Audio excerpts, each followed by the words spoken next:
Dear students, a very warm welcome to all of you in my today's lecture of Managerial Economics. जैसा कि previous lecture में हमने एक topic start किया था, that was the profit maximisation theory.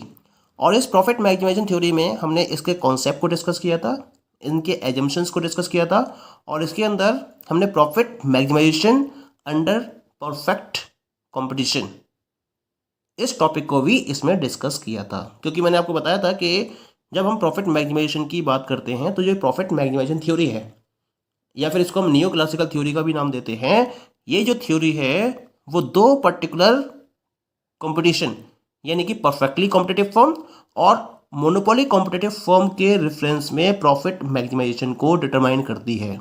और इन दोनों में से हमने profit maximisation under perfect market या परफेक्टली कॉम्पिटिटिव फर्म के टॉपिक को कवर अप कर लिया था। आज के लेक्चर में मैं आपसे बताऊंगा कि मोनोपोली फर्म के लिए किस तरीके से प्रॉफिट मैक्सिमाइजेशन को ये थ्योरी सपोर्ट करती है। पहले तो हम ये समझते हैं मोनोपोली मार्केट की कंडीशन क्या होती है। There being a one seller of the product under monopoly, the monopoly firm is the industry itself.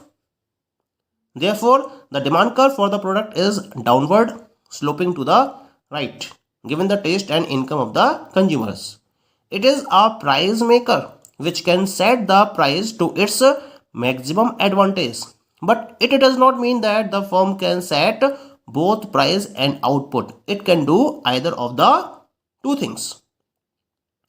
यानी कि जब हम मोनोपोली मार्केट की बात करते हैं तो मोनोपोली मार्केट में केवल और केवल एक ही सेलर होता है जो उस पर्टिकुलर प्रोडक्ट को प्रोड्यूस कर रहा होता है।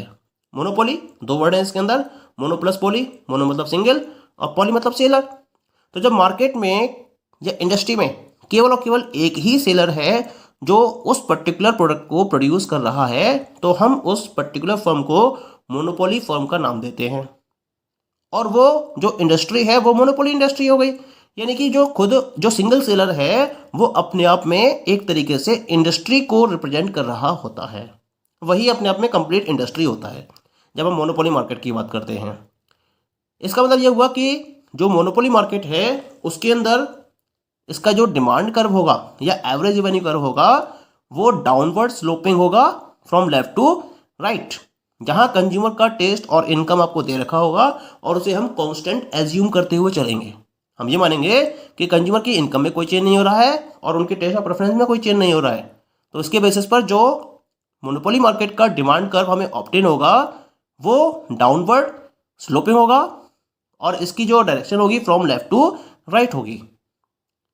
एक बात और रहती है मोनोपोली मार्केट में, क्योंकि कोई कंपटीशन तो है नहीं इसका, ना ही कोई कॉम्पिटिटर है, तो इसको प्राइस टेकर के रोल में नहीं रहना पड़ता है जैसा कि परफेक्टली कॉम्पिटिटिव फर्म के केस में था।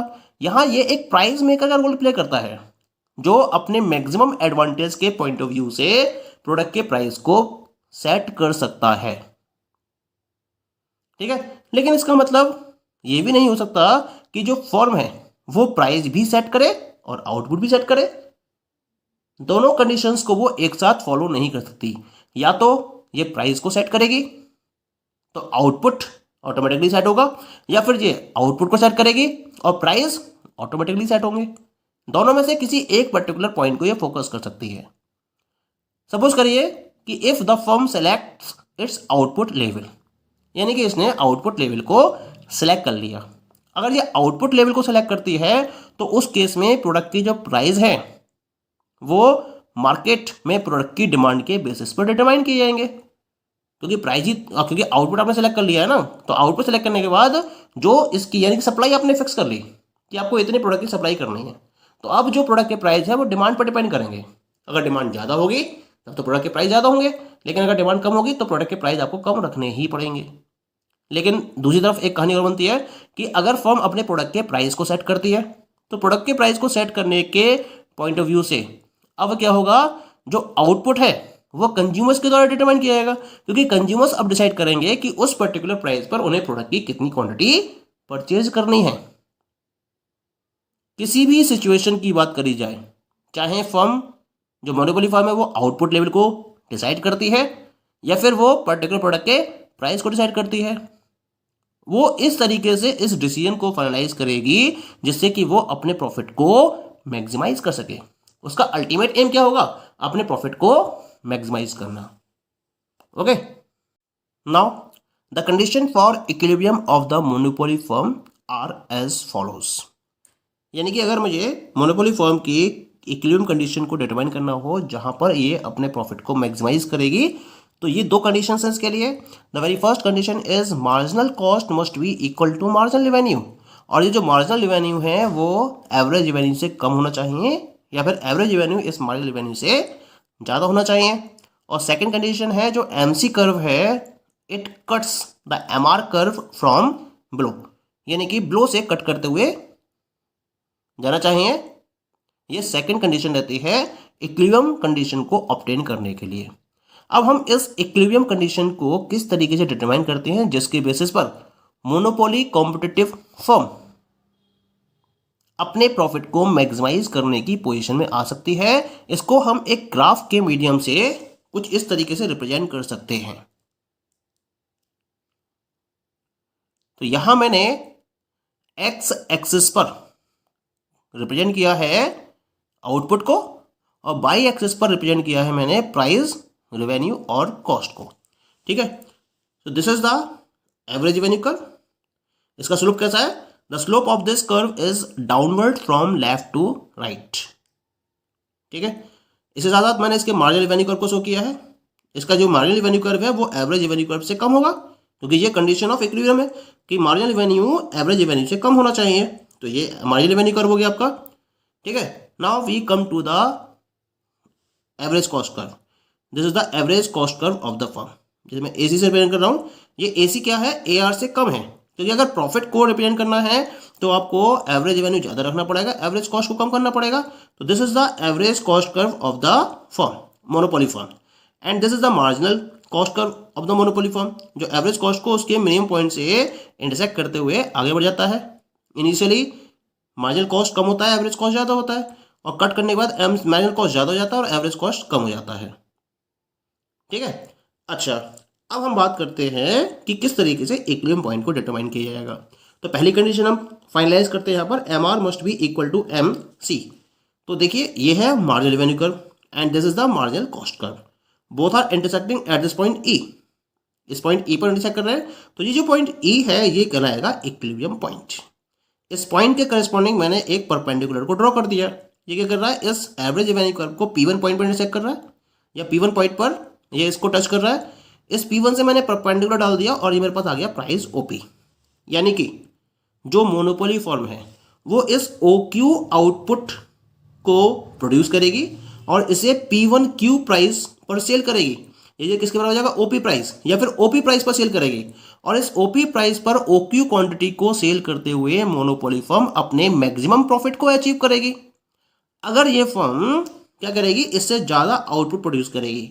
तो जब इससे ज़्यादा प्रोड्यूस करेगी तो उस केस में इसका जो मार्जिनल कॉस्ट है वो क्या हो जाएगा? वो ज़्यादा हो जाएगा, मार्जिनल कॉस्ट ज़्यादा हो जाएगा, और मार्जिनल रेवेन्यू क्या हो जाएगा? कम हो जाएगा। तो जब मार्जिनल कॉस्ट ज़्यादा हो जाएगा और मार्जिनल रेवेन्यू कम हो जाएगा तो इस केस में इसका प्रॉफिट कम होना स्टार्ट हो जाएगा। इसी वजह से ये इस आउटपुट से ज़्यादा आउटपुट भी प्रोड्यूस नहीं कर सकती। केवल प्राइस OP और आउटपुट OQ पर ये क्या करेगी? अपने मैक्सिमम प्रॉफिट को अचीव करेगी। अब ये मैक्सिमम प्रॉफिट निकलेगा कैसे इसका, ये और देख लेते हैं। यहाँ जो इसका रेवेन्यू आया, average revenue, this is equal to P1Q and this is equal to OP। ठीक है, अब बात करते हैं कॉस्ट की। एवरेज कॉस्ट कर्व को ये जो परपेंडिकुलर है वो C1 पॉइंट पर इंटरसेक्ट कर रहा है, तो जो C1Q है ये इसका एवरेज कॉस्ट हो गया and this will be equal to OC। That is clear. तो OP तो है इसका एवरेज रेवेन्यू और OC आ गई इसकी एवरेज कॉस्ट। तो जब मैं OP में से OC को सब्ट्रैक्ट करूंगा तो आएगी मेरे पास वैल्यू PC। इसका मतलब मैंने एवरेज रेवेन्यू से एवरेज कॉस्ट को सब्ट्रैक्ट कर दिया, और जब आप एवरेज रेवेन्यू में से एवरेज कॉस्ट को सब्ट्रैक्ट करोगे तो आपके पास आएगा प्रॉफिट पर यूनिट। तो यानी कि जो PC है ये प्रॉफिट पर यूनिट को रिप्रेजेंट कर रहा है। आउटपुट कितना है इसका? That is equal to OQ, और ये किसके बराबर होगा? CC1 के बराबर होगा। तो अगर मुझे टोटल प्रॉफिट निकालना है इसका तो पर यूनिट प्रॉफिट को टोटल आउटपुट से मल्टीप्लाई करना पड़ेगा। पर यूनिट प्रॉफिट है आपका PC, टोटल आउटपुट है आपका CC1, जब PC को CC1 से मल्टीप्लाई करोगे तो आपके पास ये रेक्टेंगुलर एरिया PCC1P1 मिल जाएगा। तो ये जो रेक्टेंगुलर एरिया PCC1P1 है, ये क्या शो करेगा? It will be representing the maximum profit of the monopoly firm. और यही बात हम कर रहे थे कि अगर फर्म अपने आउटपुट लेवल को इंक्रीज करेगी तो उस केस में उसका मार्जिनल कॉस्ट बढ़ना स्टार्ट हो जाएगा और इसकी मार्जिनल रेवेन्यू कम होनी स्टार्ट हो जाएगी। तो ये जो मैक्सिमम प्रॉफिट है इसका PCC1P1 ये डिक्रीज होना स्टार्ट हो जाएगा। इसका मतलब जो फर्म है वो इसी पर्टिकुलर प्राइस यानी कि OP पर और इसी पर्टिकुलर इक्विलिब्रियम आउटपुट यानी कि OQ पर अपनी वर्किंग को कंटिन्यू रखेगी और अपने प्रॉफिट को इस तरीके से मैक्सिमाइज कर लेगी, इससे नीचे ये कॉम्प्रोमाइज नहीं करेगी। पॉइंट क्लियर हो गया? तो this is about the profit maximisation of the monopoly firm. इसके रिगार्डिंग जो थ्योरी है वो मैंने यहाँ पर नीचे नोट करी है, इसको आप यहाँ नोट कर सकते हैं, जहाँ मैं लास्ट में मैक्सिमाइजिंग प्रॉफिट को रेक्टेंगुलर एरिया PCC1P1 के मीडियम से रिप्रेजेंट किया है। तो इस तरीके से प्रॉफिट मैक्सिमाइजेशन थ्योरी के बेसिस पर हम परफेक्टली कॉम्पिटिटिव फर्म और मोनोपोली कॉम्पिटिटिव फर्म के प्रॉफिट मैक्सिमाइजेशन सिचुएशन को डिफाइन कर सकते हैं। Okay, thank you. Now we will discuss about the criticism of the profit maximisation theory. Profit maximisation theory को डिफरेंट इकोनॉमिस्ट के द्वारा डिफरेंट ग्राउंड्स के बेसिस पर क्रिटिसाइज किया गया है। तो ये कौन कौन से ग्राउंड्स है जिसके बेसिस पर इस थ्योरी को क्रिटिसाइज किया गया है? The very first ground is that जब हम प्रॉफिट मैक्सिमाइजेशन थ्योरी की बात करते हैं तो ये एज्यूम करती है कि जो फर्म्स हैं उन्हें अपने मैक्सिमम प्रॉफिट के बारे में कंप्लीट इन्फॉर्मेशन होती है, यानी कि ये फर्म्स बहुत सर्टेन होती हैं कि किस पर्टिकुलर लेवल का मैक्सिमम प्रॉफिट उनको अचीव होगा। लेकिन जब हम प्रॉफिट की बात करते हैं तो डिफरेंट इकोनॉमिस्ट का कहना है कि जो प्रॉफिट है वो सबसे ज़्यादा अनसर्टेन होते हैं, क्योंकि इनको हम रेवेन्यू और कॉस्ट के डिफरेंसेस के बेसिस पर अचीव करते हैं, डिटरमाइन करते हैं। और क्योंकि जो रेवेन्यू की रिसिप्ट है वो अनसर्टेन है और फ्यूचर में आप जो कॉस्ट इनकर करने वाले हो वो भी अनसर्टेन होती है। इसी वजह से किसी भी फर्म के लिए प्रॉफिट को सर्टेनिटी के बेसिस पर मैक्सिमम लेवल तक डिटरमाइन करना इम्पॉसिबल होता है। Second criticism is this theory assumes that all firms have perfect knowledge not only about their own cost and revenues but also of other firms। ये theory ये भी assume करती है कि जो फर्म्स हैं इनको अपनी कॉस्ट के बारे में तो कंप्लीट नॉलेज होती है, इसके साथ साथ इन्हें दूसरी फर्म्स के भी कॉस्ट और रेवेन्यू के बारे में कंप्लीट इन्फॉर्मेशन होती है। लेकिन जब हम रियलिटी की बात करते हैं तो फर्म्स अपनी कंडीशन के बारे में एक्यूरेट नॉलेज को पजेज नहीं करती हैं, उनके पास एक्यूरेट नॉलेज नहीं होती है, सफिशिएंट नॉलेज नहीं होती है अपनी कॉस्ट और रेवेन्यू के रेफरेंस में, जिसके बेसिस पर वो मार्केट में ऑपरेट कर रही होती हैं। इसके साथ साथ उन्हें मार्केट डिमांड कर्व के बारे में भी प्रॉपर इंफॉर्मेशन अवेलेबल नहीं होती है, क्योंकि मार्केट में कंडीशंस लगातार चेंज होती हैं। अनसर्टेनिटी की सिचुएशन हमेशा बनी रहती है, जिस वजह से इनमें कोई एक डेफिनेट पैटर्न नहीं होता है। इसी वजह से ये मान लेना कि फर्म्स को अपने कॉस्ट एंड रेवेन्यू के साथ साथ कॉम्पिटिटर्स के कॉस्ट एंड रेवेन्यू की भी प्रॉपर इंफॉर्मेशन होती है, ये मानना बिल्कुल गलत है इकोनॉमिक्स के पॉइंट ऑफ व्यू से। तीसरा जो इसके अंदर क्रिटिसिज्म का पॉइंट दिया गया है, ये कहा गया है कि जो फर्म है ये स्टैटिक होती है नेचर में, ऐसा मानना है इस न्यू क्लासिकल थ्योरी का, जिसके बेसिस पर प्रॉफिट मैक्सिमाइजेशन थ्योरी को प्रोपाउंड किया गया है।